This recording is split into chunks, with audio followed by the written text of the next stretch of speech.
Prenez note. Et c'est là où ça va devenir intéressant. On va répondre à la question du frère Nabi Nzaba qui a posé une question pertinente. Salutations à tous les frères qui ont fait des commentaires. Oh. Salutations à tous. Et on va s'attarder sur la question du frère Nabi Nzaba qui a posé une question. Je ne sais pas si je la retrouve ou quoi. Alors, la question c'était sur Romains chapitre 3 verset 7, je crois, si je ne me trompe pas. Voilà, j'ai trouvé la question du frère Nabi Nzaba. Il pose une question, j'ai une question. Il dit que, peut-on glorifier le mensonge comme le dit l'apôtre Paul, si c'est pour la gloire de Tata Nzambi?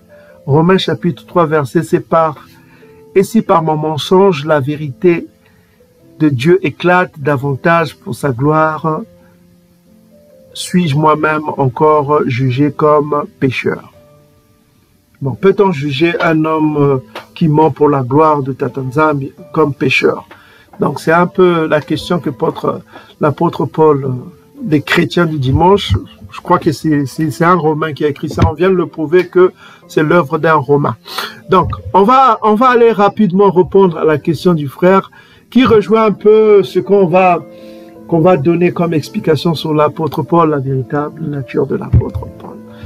Donc, voilà. Donc, prenez note, hein, on va répondre à la question du bien-aimé frère. Toujours, dans cette question, on va répondre d'abord, qu'est-ce que le mensonge? Ok? Qu'est-ce que le mensonge? Et on va connaître la nature de l'apôtre Paul par rapport au mensonge. J'espère que le frère Nzaba va trouver satisfaction à la réponse qu'on va donner là. Première chose, on va d'abord connaître qu'est-ce que le mensonge. On va commencer par les apocryphes. Donc, bien-aimés frères et sœurs, prenez note, hein, pour connaître le mensonge. Qu'est-ce que le mensonge selon le commun? Que pense le Tout-Puissant du mensonge, des menteurs? C'est pourquoi on vous a dit qu'il faut avoir l'esprit Congo. Soyez les Bena Congo. Soyez les Bena Congo et forcez-vous à haïr le mensonge dans votre esprit. C'est ce qu'on vous a donné comme instruction dernièrement. Soyez les Bena Congo. Soyez des hommes honnêtes. Soyez véridiques et soyez fidèles dans tout ce que vous dites. La fidélité, ce n'est pas seulement à sa femme, c'est aussi la fidélité à ce que l'on est. C'est-à-dire, quand vous faites une promesse, il faut tenir votre promesse. C'est ça la fidélité. Mais si vous êtes incapable de tenir une promesse, ne promettez pas. Ok? Si vous dites à votre mère, oh maman, je veux t'envoyer l'argent, il faut être sûr que tu vas envoyer l'argent à ta maman ou à ton papa. Papa, je veux envoyer l'argent, je t'enverrai l'argent à la fin du mois. Mais si tu es incapable d'envoyer l'argent, voilà, ne promets pas. Mais si tu es capable d'envoyer et que tu as mis déjà de côté, que tu vas envoyer, il faut que tu fasses ta promesse. Parce que si tu manques à ta promesse, ce n'est pas une bonne chose, c'est très dangereux. Donc, soyez les Bena Congo, soyez des hommes honnêtes et haïssez le mensonge. Hein? Donc, chaque fois qu'un mensonge veut venir dans votre esprit, vous voulez mentir, privilégiez la vérité. Ok, mes frères et sœurs? Privilégiez la vérité et c'est en cela que vous serez des Bena Congo. Parce que le Tout-Puissant que nous servons, ce n'est pas le Tout-Puissant que Édom nous a donné. Et ce n'est pas le Tout-Puissant de l'apôtre Paul, on va vous le démontrer dans cette vidéo.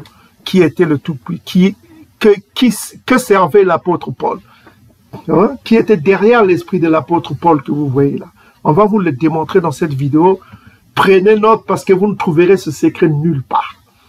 On va aller Proverbes chapitre 6 pour connaître le mensonge. Qu'est-ce que le Tout-Puissant pense du mensonge? Proverbes chapitre 6 verset 16. Écoutez attentivement, ça va vous donner l'idée de qui était l'apôtre Paul à la suite de cette vidéo. Donc, on dit ceci, il y a 6 choses que est, c'est-à-dire qu'il n'aime pas. Donc, on peut ajouter hein, dans les 6 choses, 7 ou 8, il y a aussi Édom qui n'aime pas. Non, ça c'est connu déjà. Le Tout-Puissant détruira Édom, Édom ne sera plus sur cette terre. Édom ne sera plus. Ok? Donc, on dit qu'il y a 6 choses que est Tata Nzambi. L'esprit Congo déteste 6 choses. Et même 7, on dit. Qu'il a en horreur, qu'il n'aime pas. Qu'il déteste profondément. les yeux hautains, c'est-à-dire l'orgueil, l'arrogance. On sait que l'arrogance est surtout Édom. Hein. Là, il faut dire le livre de Badia, Abdia chapitre 1, verset 1 à 4, l'arrogant, Édom, la langue menteuse. Vous voyez le mensonge, le vouna, la langue menteuse, les mains qui répandent le sang innocent. Les mains qui répandent le sang innocent. Verset 18. Le cœur qui médite les projets iniques. Ça, c'est toujours... On est en train de définir Édom ici, et les Ndoki. Vous comprenez, les sorciers. Les pieds qui se hâtent à courir au mal. Toujours les Ndoki, les gens méchants. Ok? Verset 19, c'est ça qui nous intéresse. Le faux témoin qui dit des mensonges et celui qui excite des querelles entre des frères. Le faux témoin qui dit des mensonges. Donc on a vu tout à l'heure que l'apôtre Paul était un faux témoin, il dit des mensonges. Il définit lui-même le juste, c'est quoi? C'est ceux qui mettent en pratique la loi. Et il dit qu'il n'y a pas ceux qui mettent en pratique la loi, pas même un seul. Et on a démontré qu'il a menti, alors que le père de Zacharie et le père de la mère de Jean-Baptiste mettaient en pratique la loi et ils étaient considérés comme quoi justes devant le Tout-Puissant. N'est-ce pas? Et on a donné des exemples dans l'Ancien Testament, notamment avec Noka qui mettait en pratique la loi. On a vu Job, Job, et voilà quoi. On a compris que l'apôtre Paul n'était que dans son délire de mensonge. Et le pire encore, il a donné le psaume chapitre 14 et 53 qui n'a rien à voir avec sa thèse. Et il s'est même contredit lui-même dans Romains chapitre 2 verset 13, il dit que vous serez justifiés en mettant en pratique la loi. Et dans Romains chapitre 3 verset 20, il dit que vous ne serez pas justifiés en mettant avec les œuvres de la loi. Verset 28, Romains 3 verset 28, il dit que vous ne serez pas justifiés en mettant en pratique la loi. Donc il joue sur les deux tableaux, quoi. Là, il ment, là, il dit la vérité. Il dit d'abord la vérité et il dit le mensonge. Donc, il joue sur les deux tableaux qui est carrément diabolique. Donc, mon frère et mes frères qui nous écoutaient ici, on voit que le mensonge revient deux fois. On voit que le Tout-Puissant a horreur de la langue menteuse au verset 17, langue menteuse. Au verset 19, il ajoute encore le faux témoin qui dit quoi? Des mensonges. Donc, on voit que le mensonge revient deux fois. Ok? On va aller dans les apocryphes. Benan Silla. Siracide chapitre 20, on va aller au verset 25. Nous sommes dans la Bible King James de 1611, là où il y a le nom de Nzambi, hein, 1611. Donc on va aller, c'est en anglais. Hein. Maintenant, pour faire en français, c'est simple. Vous cliquez sur votre souris droit, vous verrez Translate to French. Hein. Si vous avez un browser Google Chrome, ou bien ça doit être aussi dans les browsers de Explorer hein, de Microsoft et dans d'autres browsers comme Brave. Hein. Brave aussi fait les traductions, mais dans Firefox, ils ne font pas les traductions. Mozilla, Firefox, ils ne font pas les traductions. Donc, vous pouvez traduire directement, vous translate, et puis vous approuvez French, et vous voyez, ça traduit directement. Donc, on va aller au verset 25. 25. On dit ceci, dans l'apocryphe, on dit que mieux vaut un voleur qu'un homme habitué au mensonge, mais tous deux auront, c'est le futur, la destruction en héritage. Ils seront détruits. Donc, celui qui habitue sa langue au mensonge sera détruit. Ok? Qui ment. C'est pourquoi on vous met en garde, bien-aimés frères et sœurs, abstenez-vous du mensonge. Haïssez le mensonge comme le Tout-Puissant haït le mensonge. Il faut ressembler à Tatanzam, il faut ressembler à l'esprit Congo. Soyez honnête, soyez fidèle, hein? Soyez véridique. Aimez la vérité, aimez dire la vérité. Même si ça a un coût, même si ça vous fera mal, ça fera... Peu importe, même si les conséquences sont là, mais choisissez la vérité. C'est ce que le Tout-Puissant aime. Il faut aimer ce que il ne faut pas faire l'apôtre Paul, qui dit même si j'entends le mensonge. On va voir que l'apôtre Paul, lui, il a choisi le mensonge. Ne faites pas comme l'apôtre Paul. Ok? Il n'y a pas eu de mensonge dans son sauveur lui-même. On va vous le... C'est-à-dire, votre apôtre Paul a choisi le mensonge pour mentir. pour son évangile. Quel évangile il a prêché? Christ est la fin de la loi. Il a prêché la fin de la loi. Vous ne le savez pas. Mais c'est écrit dans votre Nouveau Testament. Hein? La justification de ceux qui ont la foi. Mais il ignorait une chose, que la foi est un don. C'est Tatanzambi qui donne la foi. C'est un don. Lui-même, c'est écrit même dans votre Nouveau Testament. C'est un don gratuit de Tatanzambi. C'est un don. Donc, pour que Tatanzambi donnera-t-il à un homme mauvais quelque chose? Donc, pour avoir le don du Saint-Esprit, il faut que tu choisisses d'obéir. Il faut que tu sois obéissant. Parce que Tatanzambi ne veut pas donner quelque chose à quelqu'un qui est désobéissant. Est-ce que vous comprenez? Pour que tu choisisses le camp de l'obéissance en quittant la désobéissance, quand on quitte la désobéissance pour venir vers l'obéissance, on appelle ça quoi? Le soba. On appelle ça la repentance. Parce que sans ça, tu ne peux pas. Parce qu'il faut que tu haïsses ce que tu faisais pour choisir l'obéissance. Il faut que tu passes à l'obéissance pour obtenir la foi, parce que c'est un don. Parce que Tatanzambi ne donne pas à ceux qui désobéissent. Proverbe chapitre 28, verset 9. Quelqu'un détourne l'oreille pour ne pas écouter la loi. Sa prière même est une abomination.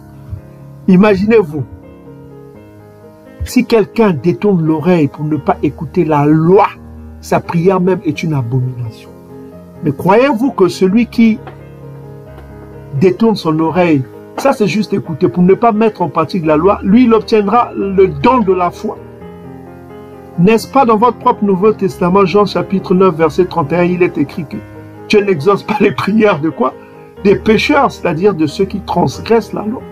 Est-ce que vous commencez à comprendre, les frères? Que ça, Benan Siracide, chapitre 20, verset 25, on dit ceci, que mieux vaut un voleur qu'un homme habitué au mensonge, mais tous deux auront la destruction en héritage. Donc celui qui fait le yiba, qui vole, hein, voilà quoi, aura pour héritage la destruction. Là c'est Proverbe chapitre 19, je crois, verset 9. C'est la même chose. On va le lire tout à l'heure. Donc on dit, verset 26, on dit, le tempérament d'un menteur est déshonorant et sa honte est toujours avec lui. Donc le tempérament du menteur est déshonorant et sa honte est toujours avec lui. Donc on voit que le menteur a toujours la honte avec lui parce que son comportement est déshonorant. Ok? Donc on va finir avec Proverbe chapitre 12.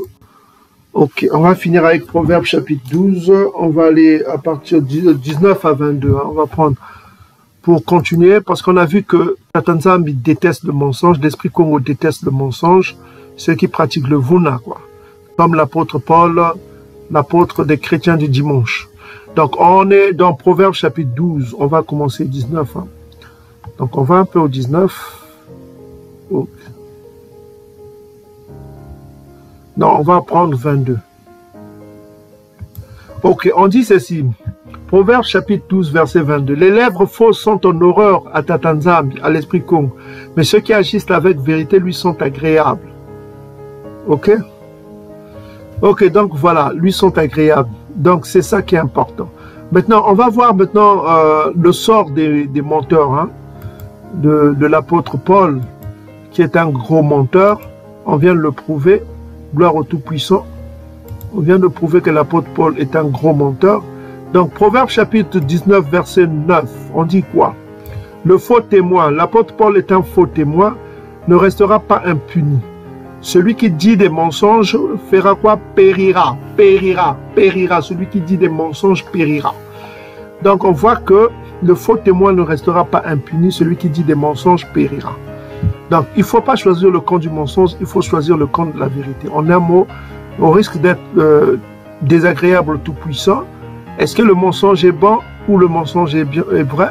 Et le mensonge est bon pour le Dieu de mensonge, pour Satan. Le mensonge est bon pour Satan. Donc, quels que soient les moyens, il utilise le mensonge pour atteindre ses objectifs.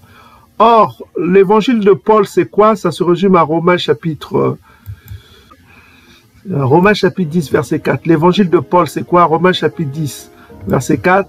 Car Christ est la fin de la loi. Donc, c'est la fin de la loi. Son Christ à lui, c'est la fin de la loi. Pour la justification de ceux qui croient, de ceux qui en croient. Donc, ceux qui croient. Donc, pour lui, c'est la fin de la loi qui est important pour lui. La fin de la loi. Donc, c'est pourquoi il dit la justification. Les œuvres de la loi ne te justifieront pas. Et il se contredit encore dans Romains chapitre 13, 2 verset 13, que ceux qui seront justifiés, c'est ceux qui mettent en pratique la loi. Donc, on voit ces contradictions, quoi. Maintenant, on va examiner l'apôtre Paul. Quel esprit animait l'apôtre Paul? Maintenant, est-ce que c'est l'esprit de Satan? Donc, on va d'abord voir qui est Satan.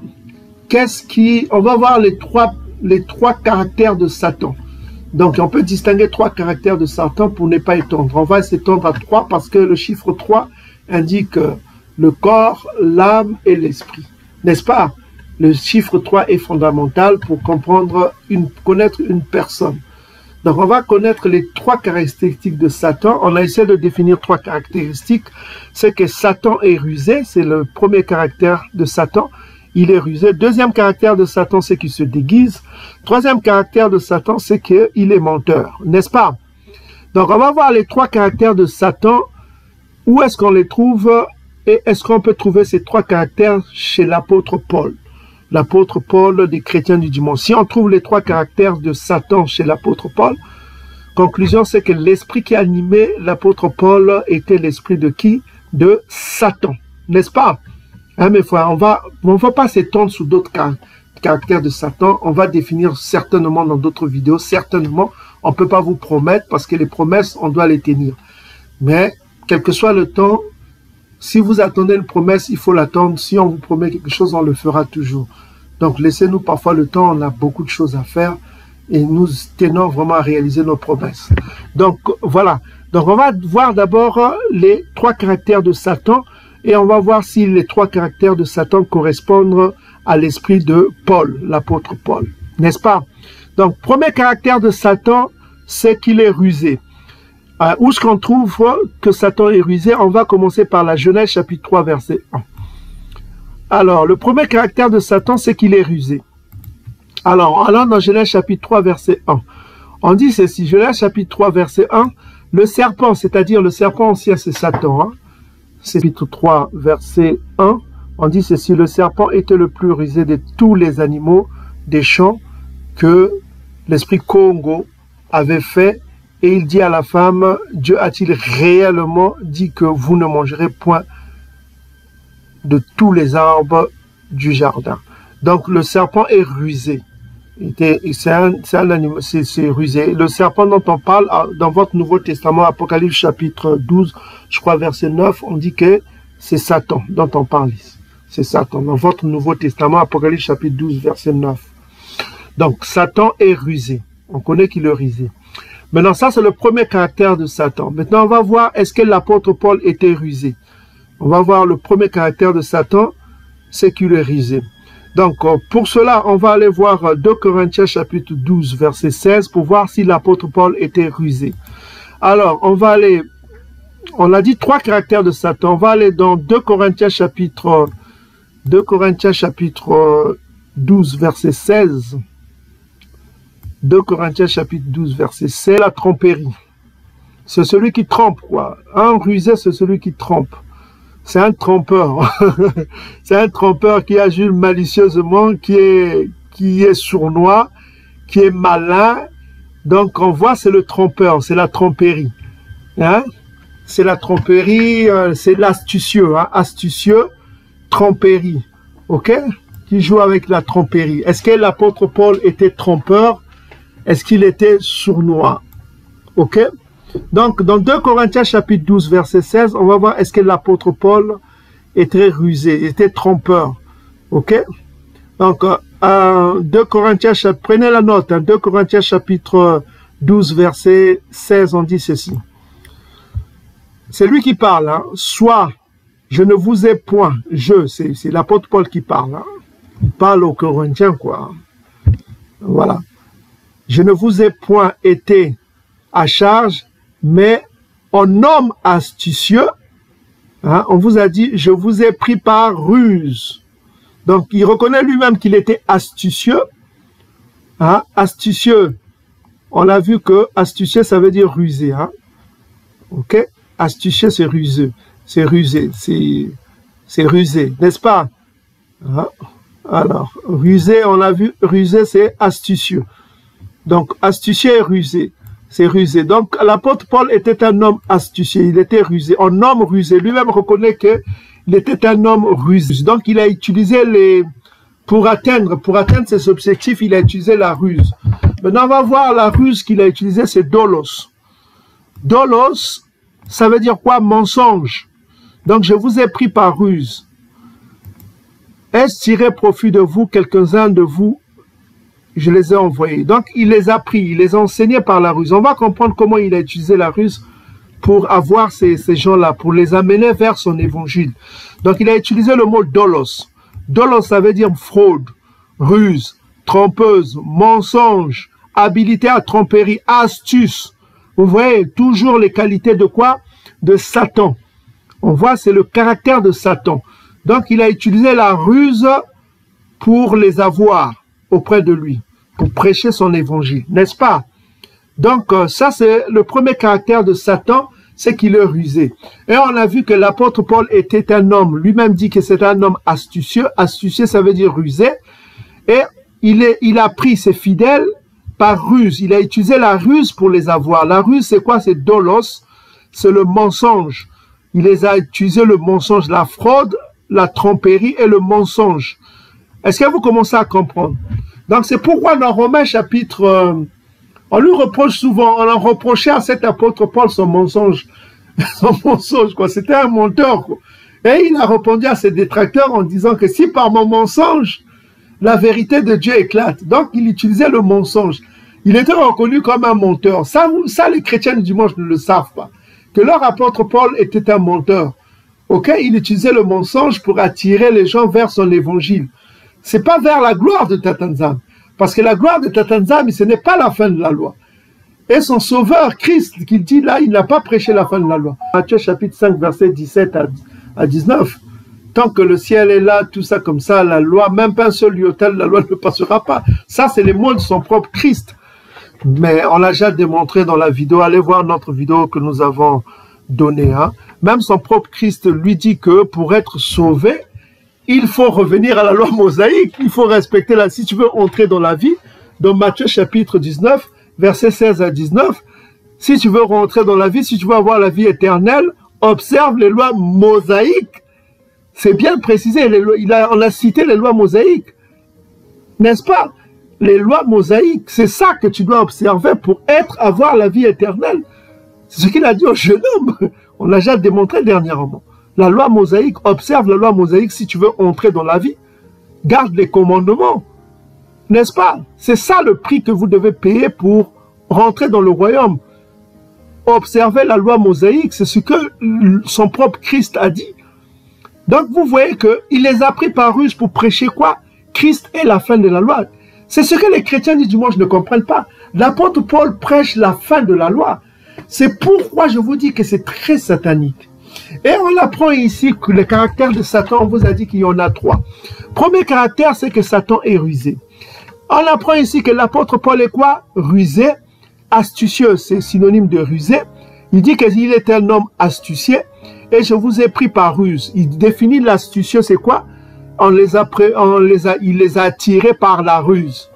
Donc on va voir comment il les a attirés par la ruse. Et c'est là où on va voir le deuxième caractère de Satan que l'apôtre Paul lui-même va définir le deuxième caractère de Satan. Donc nous restons toujours dans 2 Corinthiens chapitre 2 Corinthiens. On va aller au verset 11, au chapitre 11, pour voir le deuxième caractère de Satan. 2 Corinthiens 11, verset 14. 2 Corinthiens 11, verset 14.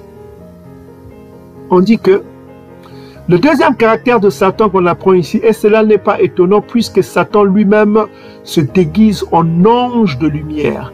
Donc on apprend ici le deuxième caractère de Satan, c'est que Satan se déguise en quelque chose de bien pour atteindre ses objectifs. Vous comprenez? Pour atteindre ses objectifs, il est obligé de se déguiser en ange de lumière.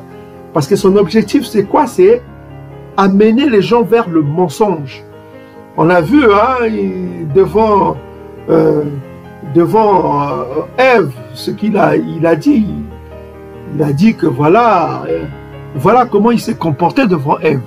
Donc on a vu le caractère, deuxième caractère de Satan, c'est votre apôtre Paul qui va lui-même donner le deuxième caractère de Satan, c'est que Satan se déguise. C'est-à-dire que se déguiser, ça veut dire quoi? On va voir le mot déguisé, ce mot déguisé qu'il utilise ici. C'est métaschémasio. Métaschémasio, ça veut dire se transformer, changer de figure, transformer. Ok? Il change de figure, il se transforme, il prend une nouvelle nature, une autre nature, quoi. Ce qu'il n'est pas, ce que tu n'es pas. Donc tu te déguises, quoi. Tu prends quelque chose que tu n'es pas. Le deuxième caractère là correspond à l'apôtre Paul. Est-ce que l'apôtre Paul aussi se déguise? Il s'est déguisé. Ok? Pour tromper, quoi. Ok? Pour tromper, se déguiser. Donc pour cela, pour savoir si l'apôtre Paul aussi se déguisait, pour cela, on va voir l'apôtre Paul comment il se déguisait. On va voir 1 Corinthiens chapitre 9, 19 à 23. Donc on connaît déjà Romains chapitre 7. Hein. Romains chapitre 3 verset 7, là aussi il change de nature, quoi. Donc on va aller rapidement dans 1 Corinthiens chapitre 9 verset 19. À partir du verset 19, on va voir si l'apôtre Paul aussi se déguisait. Il changeait de nature pour prêcher son évangile, pour atteindre ses objectifs. Donc il dit ici, dans 1 Corinthiens chapitre 9 verset 19, bon, on sait que Satan se déguise. C'est sa deuxième nature, c'est qu'il se déguise, se transforme pour atteindre ses objectifs. N'est-ce pas? Donc 1 Corinthiens chapitre 9 verset 19, on va voir si l'apôtre Paul se déguisait aussi. Donc, car bien que je sois libre à l'égard de tous, je me suis rendu serviteur de tous, afin de gagner plus grand nombre. Avec les Juifs, j'ai été comme un Juif. Donc, on voit que avec les Juifs, j'ai été comme un Juif, afin de gagner les Juifs, Donc, avec les Juifs, il s'est comporté comme un Juif. Ok? Voilà quoi. Avec ceux qui sont sous la loi, comme sous la loi. Donc, avec ceux qui sont sous la loi, lui aussi se comportait comme ceux qui étaient sous la loi. Donc, il a changé sa nature, quoi, juste pour atteindre ses objectifs. Quoique je ne sois pas moi-même sous la loi. Donc, voilà, donc son but, c'est afin de gagner ceux qui sont sous la loi. Donc, son objectif, c'est de se déguiser. Il se dit qu'il est sous la loi, lui-même n'est pas sous la loi. Son but, c'est quoi? C'est de gagner ceux qui sont sous la loi. Ok?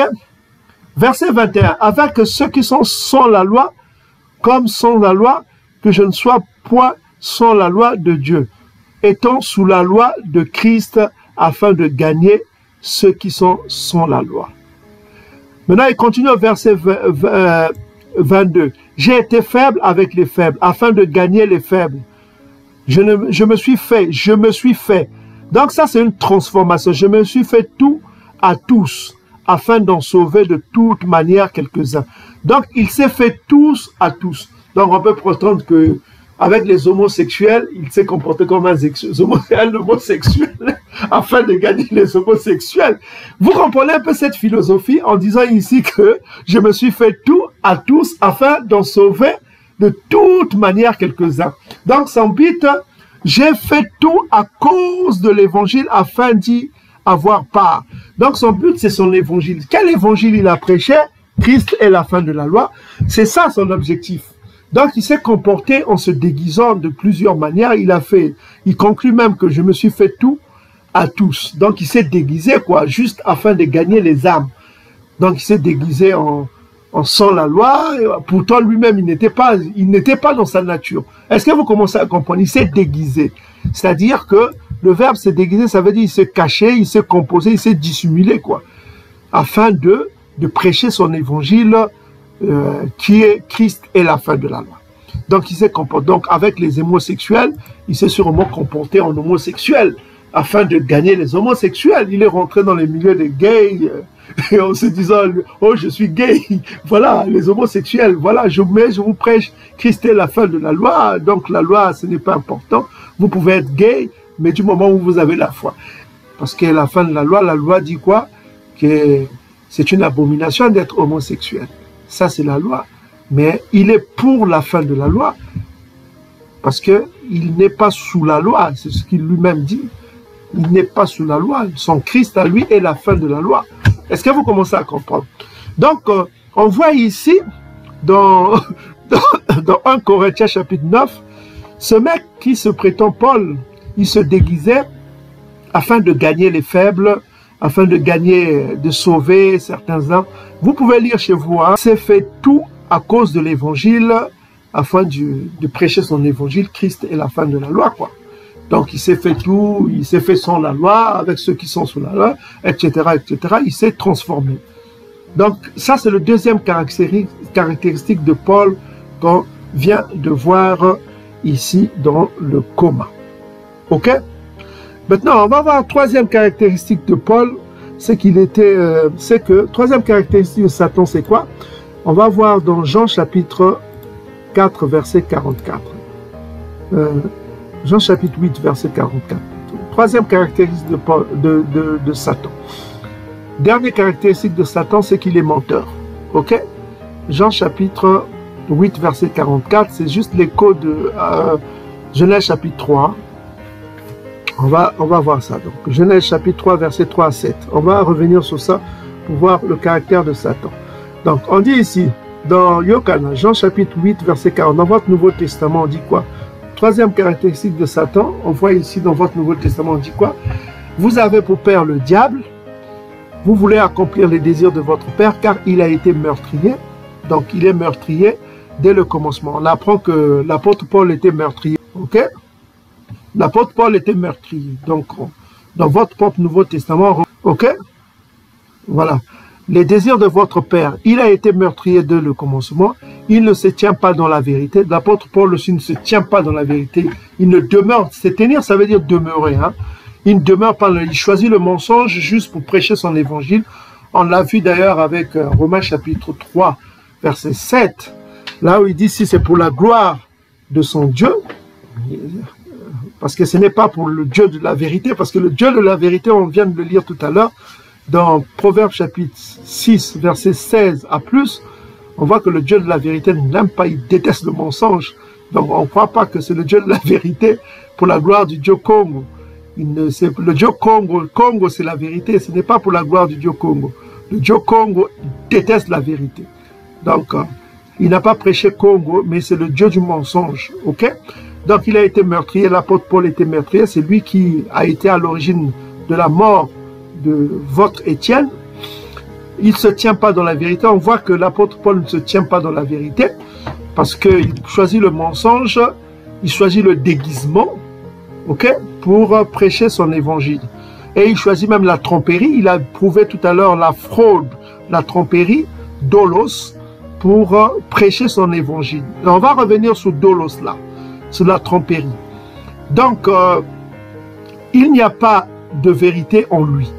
Donc on a prouvé que l'apôtre Paul, que vous dites qu'il n'y a pas de vérité en lui, lorsqu'il profère le mensonge, il parle de son propre fond. Donc souvent il utilise le jeu. Si vous remarquez dans l'apôtre Paul, il dit c'est pas moi qui parle, mais c'est moi qui parle. Voilà quoi. Il donne ses lois par rapport aux lois divines, quoi. Ceux qui ont lu l'apôtre Paul, vous connaissez déjà qui est votre apôtre Paul. Ok? Parfois il dit c'est pas le Seigneur qui parle, mais c'est moi. Donc il donne ses propres lois, quoi. Donc il parle toujours de son propre. Il est menteur et le père du mensonge. Donc on voit que l'apôtre Paul utilise le mensonge. Il se déguise comme Satan. Donc on va voir les mensonges encore de votre apôtre Paul en dépit de ce qu'on a déjà vu, le mensonge de l'apôtre Paul. Ok?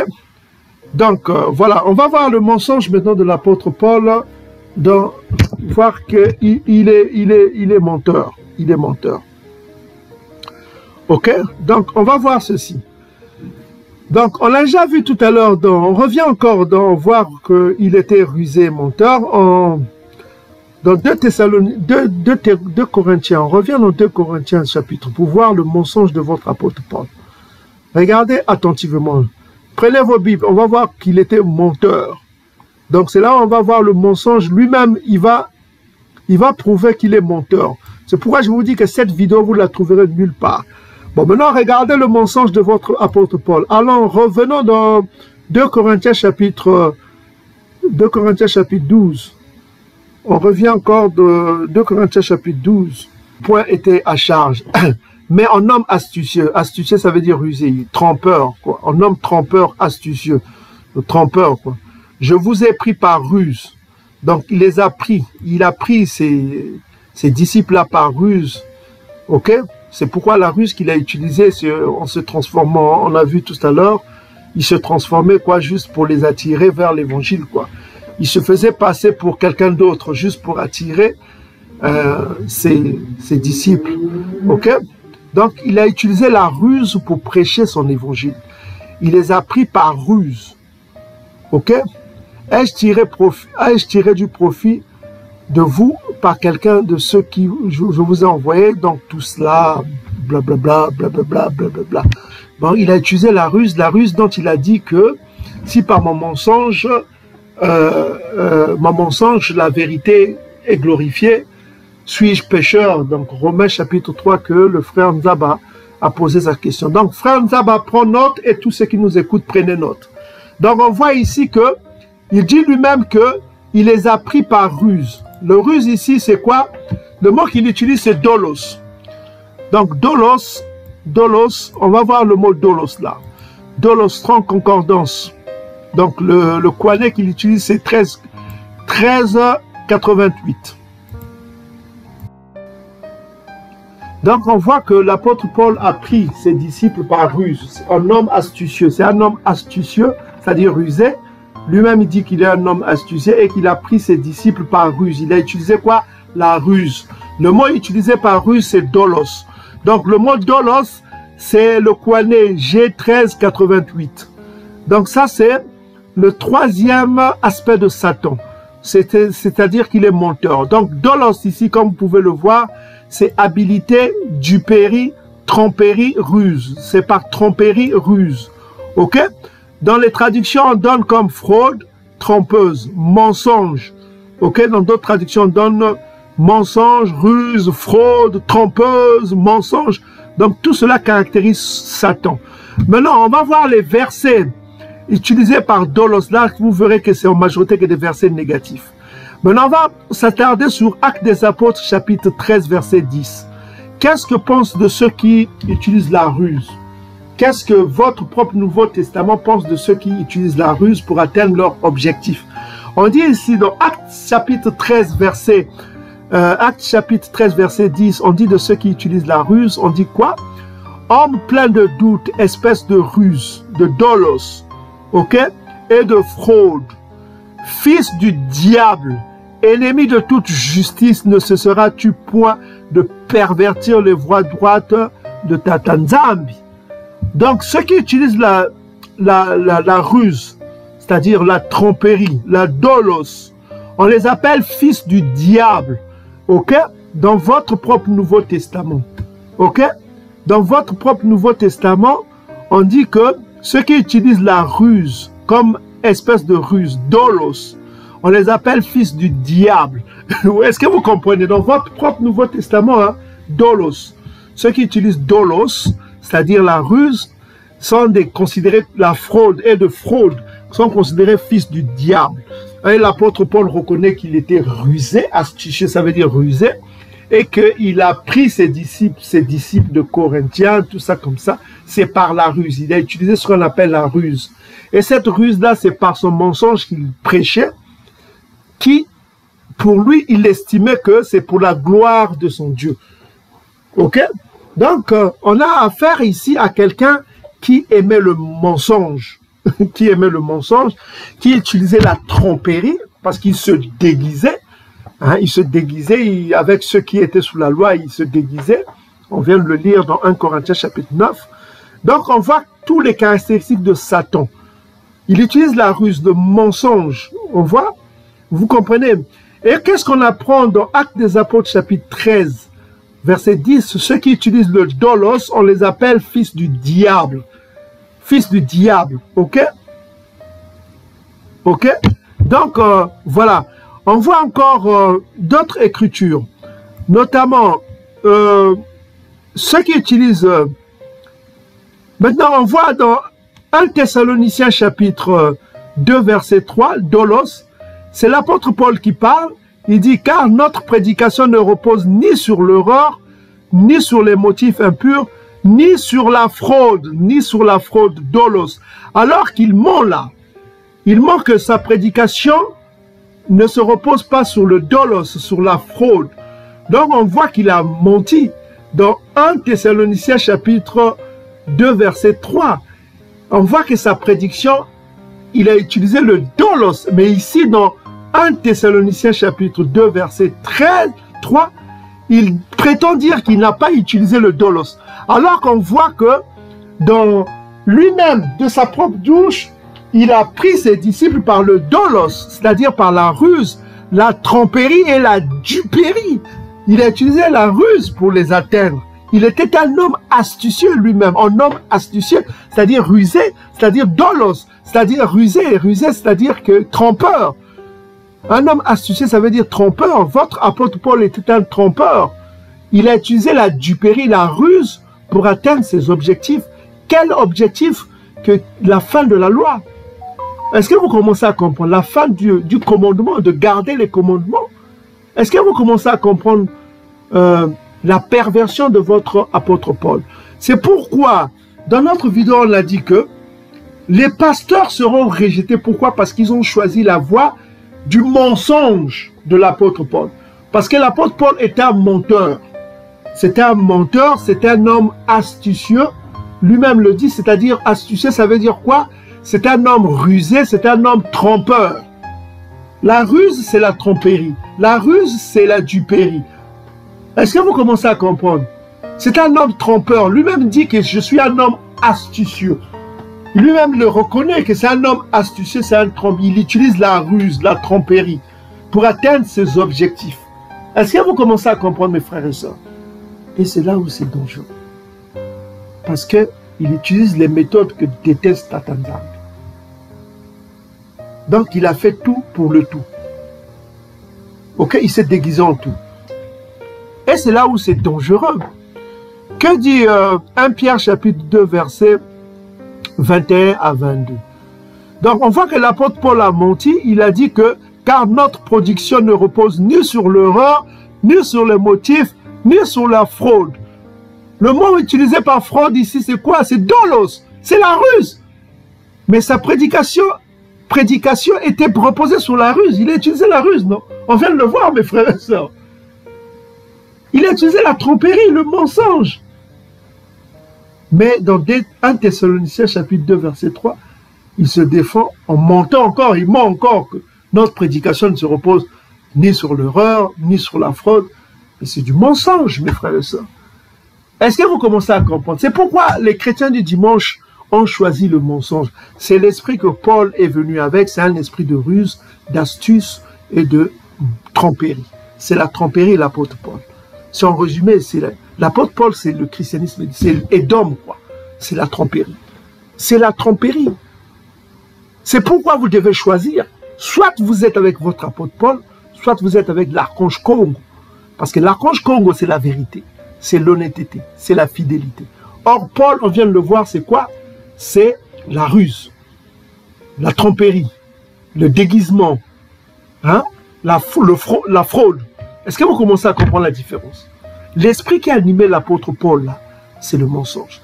Mais c'est pire encore, il va aller pire encore, pire encore. Regardez, on va aller dans 1 Corinthiens chapitre 11, verset 1. Regardez, pire encore, ça va de pire en pire. Avec votre apôtre Paul, c'est un procès contre l'apôtre Paul. Donc, partagez cette vidéo, regardez jusqu'à la fin. Ça va de pire en pire. On a prouvé déjà le livre de Corinthiens, là, c'est Romains. On l'a déjà prouvé dans notre... Regardez, ça va de pire en pire. Regardez. Regardez ce qu'il dit ici. 1 Corinthiens chapitre 11, verset 1. Votre apôtre Paul dit, « Soyez mes imitateurs comme le suis moi-même de Christ. » Est-ce que vous commencez à comprendre? Là, c'est pire. C'est le pire des pires qu'il est dit.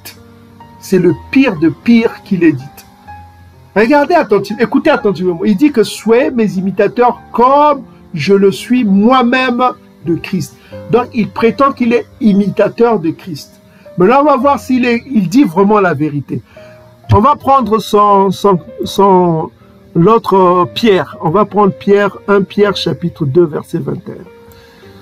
Donc, on va prendre 1 Pierre chapitre 2, verset 21, si je ne me trompe pas, si j'ai encore en mémoire votre christianisme édomite là. Alors, 1 Pierre chapitre 2, verset 21. Vous avez compris, l'apôtre Paul dit qu'il faut être imitateur de Christ. 1 Pierre chapitre 2, verset 21 à 22, oui, c'est ça. Regardez ce qu'on dit dans votre Nouveau Testament. 1 Pierre, il faut être imitateur de celui que Pierre va dire ici. Écoutez attentivement, hein, vous les chrétiens du dimanche là. 1 Pierre chapitre 2, verset 21 à 22.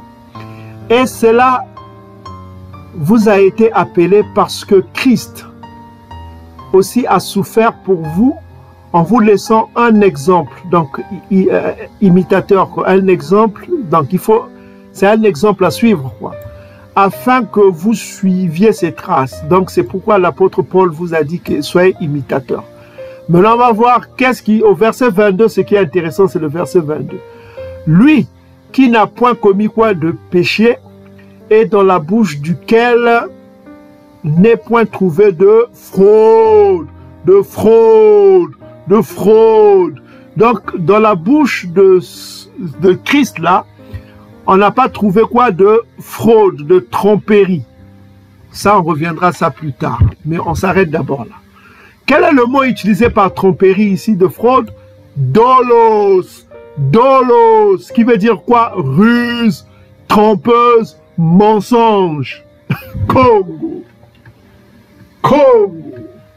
Donc, quand votre apôtre Paul dit qu'il a utilisé le mensonge, la ruse, pour atteindre ses objectifs, dans 2 Corinthiens chapitre 12, verset 16, il n'était pas imitateur de ce Christ-là.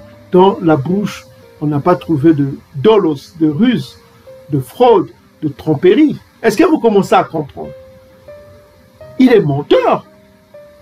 Mais lui, dans sa bouche, lui qui prétend dire que, voilà, il faut être imitateur de ce Christ dont on n'a pas trouvé de dolos, c'est-à-dire de fraude, de ruse, de mensonge. Lui, il utilisait le mensonge, la ruse, pour atteindre ses objectifs. Mais dans la bouche de son Christ, on n'a pas trouvé ça. Est-ce que vous commencez à comprendre? Mes frères et sœurs, soyez logiques. Donc, c'est là où il faut avoir l'esprit Congo dans ces derniers temps. Si vous n'avez pas l'esprit Congo, vous allez plonger dans le mensonge. Vous serez dans l'apôtre Paul. C'est Édom, ça.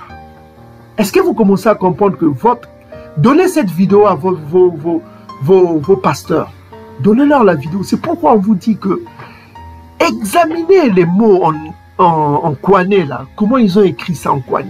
Examinez les mots. Le mot dolos, là, dont il a utilisé dans 2 Corinthiens chapitre 12, verset 16, il a utilisé le dolos, la ruse, la tromperie, trompeuse, le mensonge. Dolos. Il a utilisé le dolos pour atteindre ses objectifs. Dans sa bouche de Paul, on a trouvé de mensonges. On a trouvé la tromperie.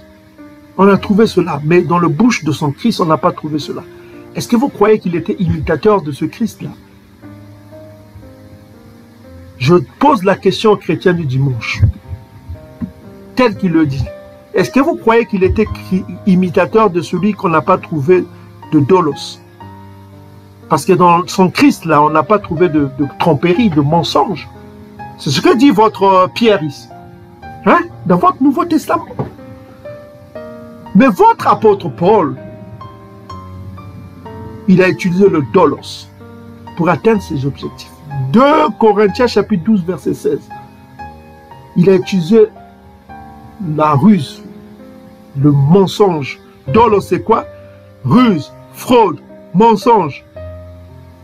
Hein? Et dans votre propre Nouveau Testament, qu'est-ce qu'on dit de ceux qui utilisent la ruse, la fraude, la tromperie, le mensonge, dans votre propre Nouveau Testament, qu'est-ce qu'on dit de ces gens-là? Hein, c'est la question que vous posez. Qu'est-ce qu'on dit de ces gens qui utilisent la fraude, la ruse, la dolos? Acte 13, verset 10, on les appelle quoi? Fils du diable. Fils du diable. Donc on va conclure cette vidéo. L'apôtre Paul, selon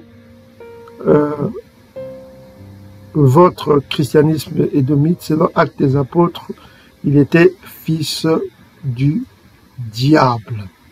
Ok? Maintenant, on va finir cela. Apocalypse chapitre. Est-ce que l'apôtre Paul sera parmi les 144 000 dont on parle? Apocalypse chapitre 14, verset 5. On va voir, est-ce que l'apôtre Paul sera parmi les 144 000 qui vont régner? Est-ce que l'apôtre Paul sera élu? L'apôtre Paul, lui qui a utilisé le dolos, la ruse, la tromperie.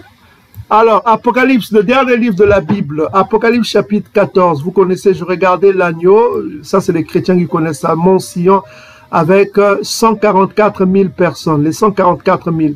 On va voir la particularité des 144 000 au verset 5. Et dans leur bouche, il n'est point trouvé de mensonge. Mensonge. Qu'est-ce qu'on trouve dans le mot mensonge là? Dolos. Dolos. Que l'apôtre Paul, lui, il a utilisé le dolos pour atteindre ses objectifs. Mais dans la bouche de ceux qui seront élus, dans les 144 000, c'est-à-dire les bantous qui régneront, qui seront des chefs, les 144 000, c'est les chefs selon votre Nouveau Testament. Voilà, qui sont irrépréhensifs, parce qu'on a dit que dans la bouche de Christ, on n'a pas trouvé de dolos. Ah, dans 1 Pierre chapitre 2, verset 22. Mais dans la bouche de Paul, on a trouvé quoi? Le dolos, le mensonge. Il utilisait le dolos pour atteindre ses objectifs. Quel évangile a prêché l'apôtre Paul? Christ est la fin de la loi, n'est-ce pas? C'est cet évangile qu'il a prêché pour privilégier la foi. Or, ce que l'apôtre Paul a oublié, que la foi est un don de Tatanzambi. Le don n'est donné qu'à ceux qui sont obéissants. Parce que Tatanzambi n'écoute pas les prières de ceux qui sont désobéissants. Hein? On vient de le prouver tout à l'heure dans Proverbes chapitre 28, verset 9. Si tu résistes à la loi de Tatanzambi, pourquoi Tatanzambi va être bon avec toi quand tu es un homme désobéissant, récalcitrant? Un père donnerait-il à un enfant récalcitrant quelque chose de bien, de bon qui est la foi? Non, jamais. Il faut que l'enfant fasse quoi? Le soba, la repentance. C'est par la repentance qui veut dire le changement, c'est-à-dire on quitte de la désobéissance, on vient à l'obéissance pour obtenir la foi. C'est là où la foi est un don. Est-ce que vous commencez à comprendre? C'est ce que l'apôtre Paul là n'a pas compris. Donc, bien aimés frères et sœurs, on voit que dans la bouche des 144 000, là, Paul ne sera pas invité, parce que lui, il a utilisé le dolos. Donc, dans la bouche de ceux qui sont dans les 144 000, on n'a pas trouvé le dolos. C'est-à-dire quoi? La ruse, la fraude, les tromperies, les paroles trompeuses, le mensonge. Or, on revient encore dans 2 Corinthiens chapitre 12, verset 16. On épargne un peu l'apôtre Paul, Romains chapitre 3, verset 7. Hein? On l'épargne ça, on lui donne le cadeau. Ok? Donc, ça, c'est la même chose que 2 Corinthiens chapitre 12, verset 16. Hein?